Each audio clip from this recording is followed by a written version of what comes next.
அதுதான் என்னது நேர்கோட்ல வாடுறது. நீ நேர்கோட்ல வாடுறது இப்ப என்ன இல்ல, இப்ப எல்லாம் தலைய வாடுறது இல்ல பிள்ளைங்க. சில பேர் எல்லாம் பாக்கட்டி இல்ல, சில பேர் தலைய ஸ்டைலா விட்டுறாங்க.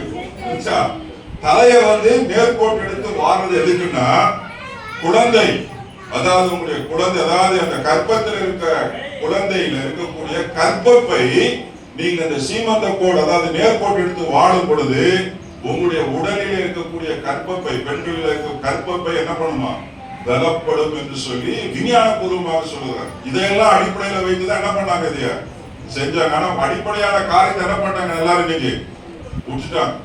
ஆகையினால இதை நாம் புரிந்து கொள்ள வேண்டும்.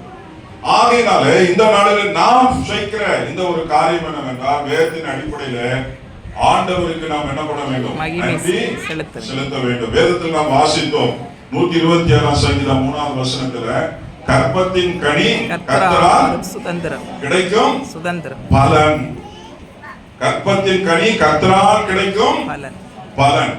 அப்ப ஆண்டவர் இந்த பலனை என்ன பண்ணியிருக்கிறார், அருமையான அரவிந்த் குமாருக்கும் எலன் மரியத்திற்கும் அவர்களுடைய